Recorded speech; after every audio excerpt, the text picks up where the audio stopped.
OKB,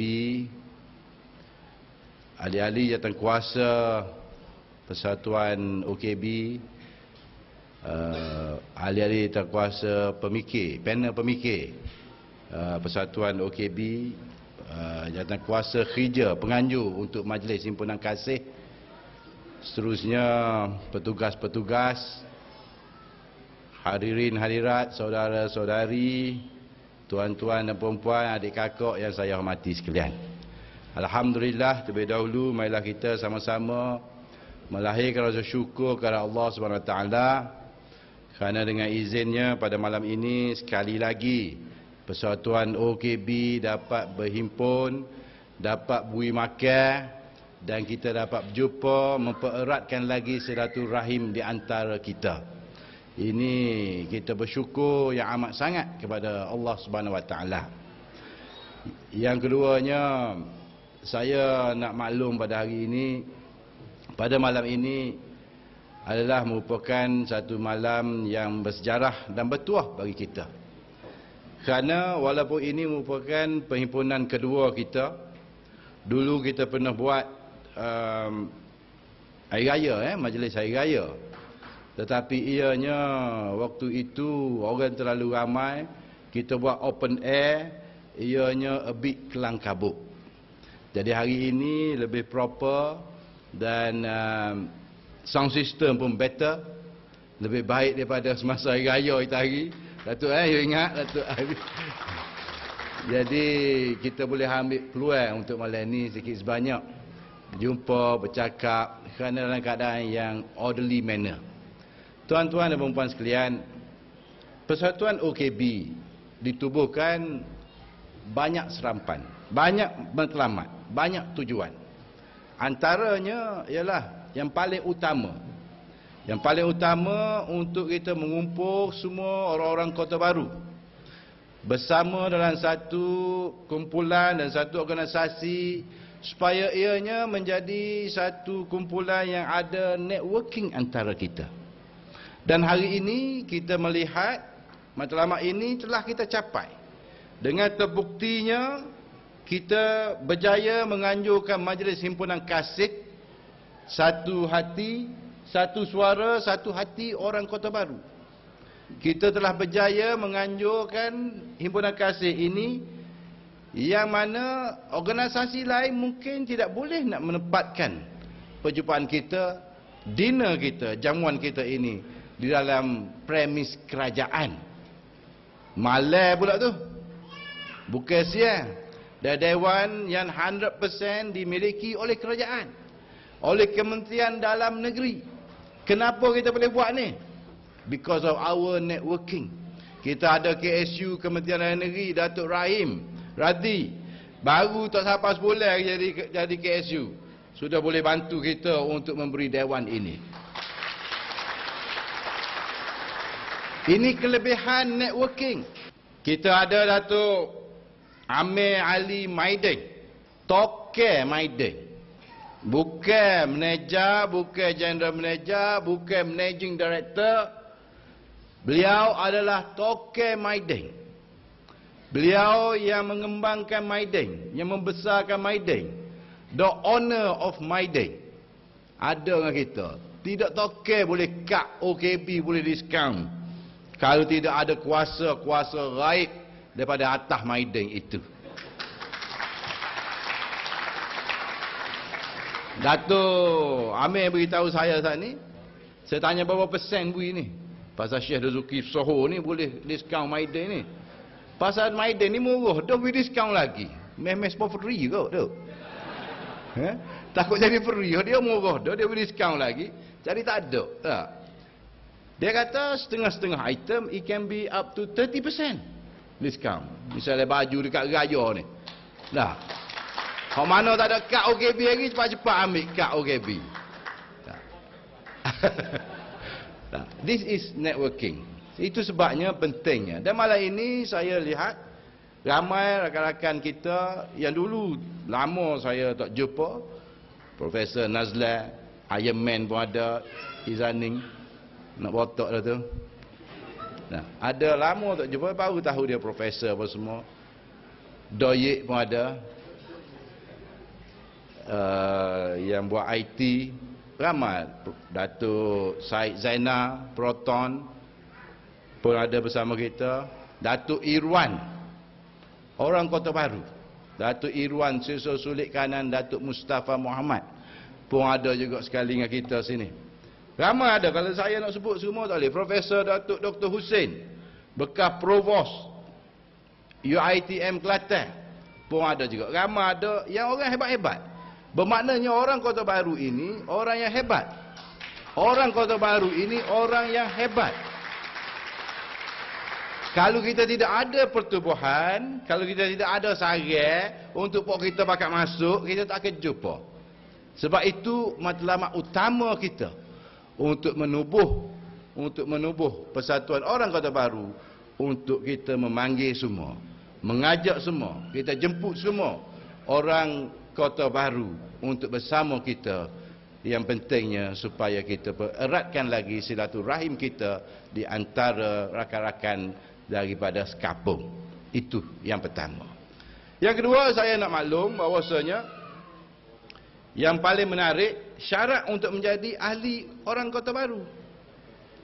Di samping mereka ini juga orang Kota Baru, yang lahir di Kota Baru, yang besar di Kota Baru, sudah tentu sah layak untuk menjadi orang Kota Baru.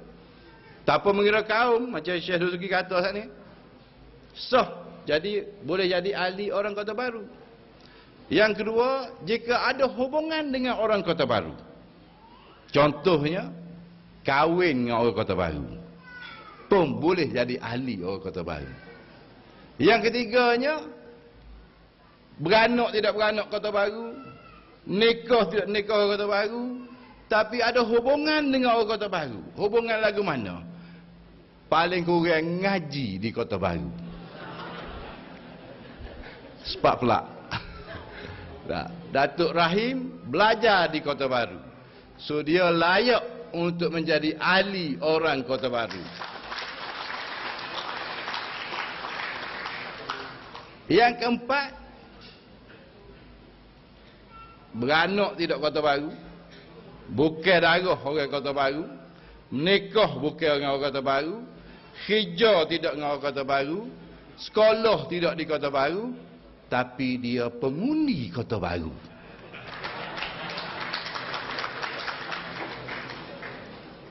Boleh jadi ahli Kota Baru.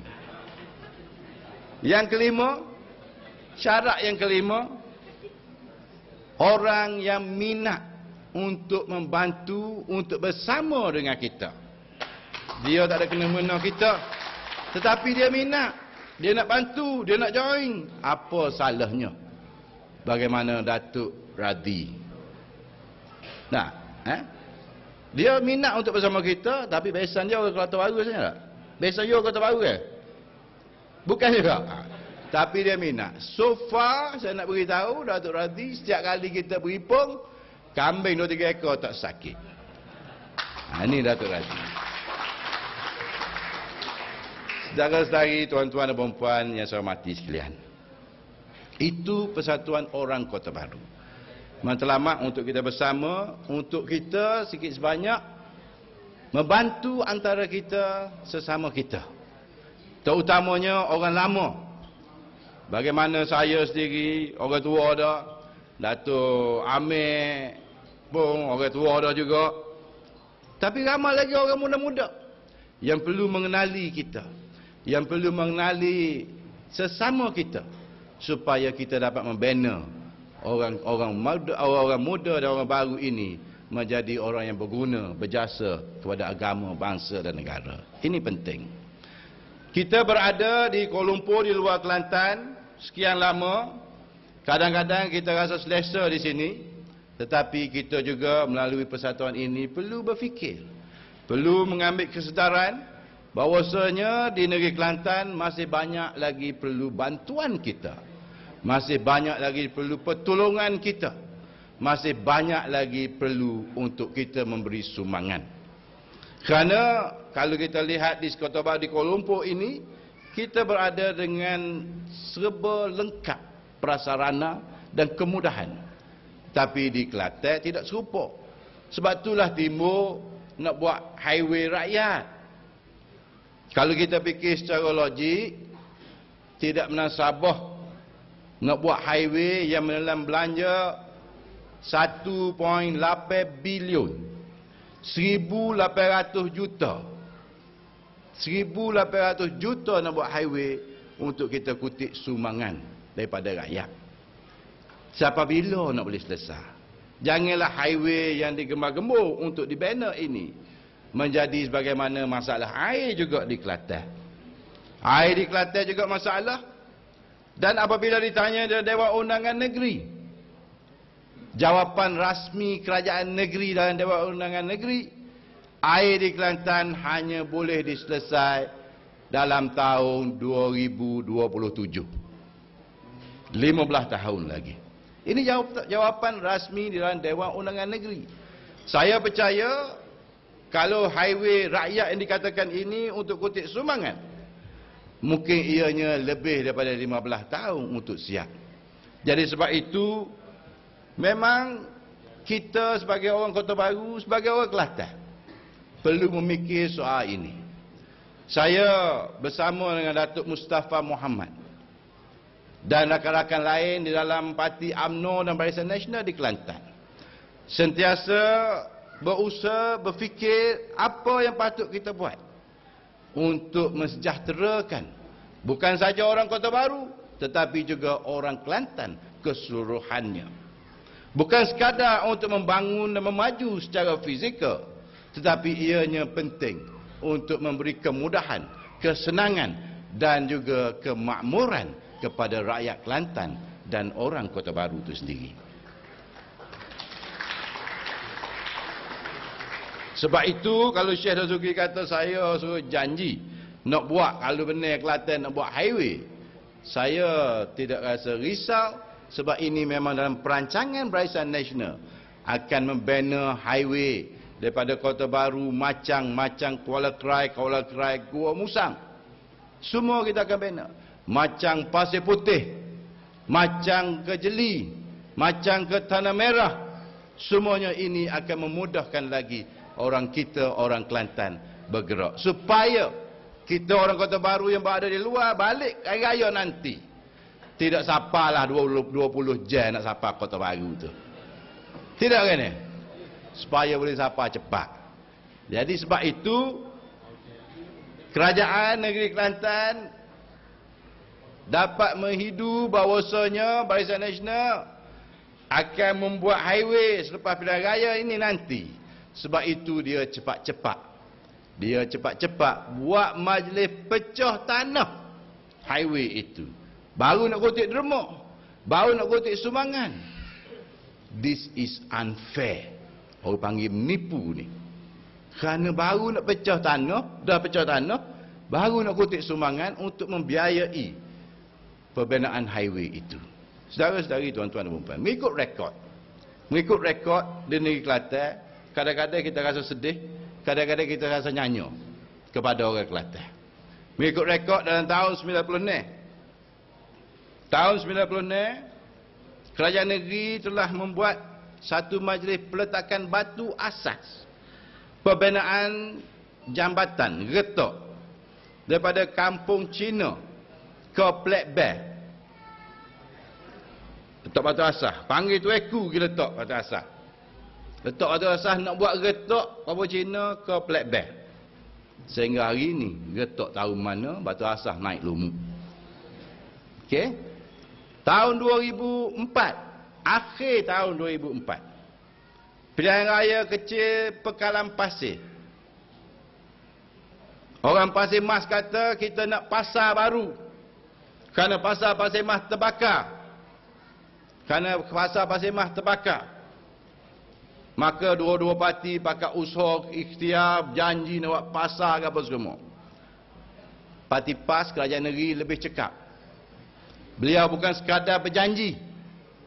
Mereka membuat satu majlis penyerahan surat tawaran kepada kontraktor untuk memajukan pasar baru di Pasir Mas. Apa maksudnya? Kalau serah surat tawaran latih kontraktor, makna semua beres dah, Datuk. Boleh buat lah tu.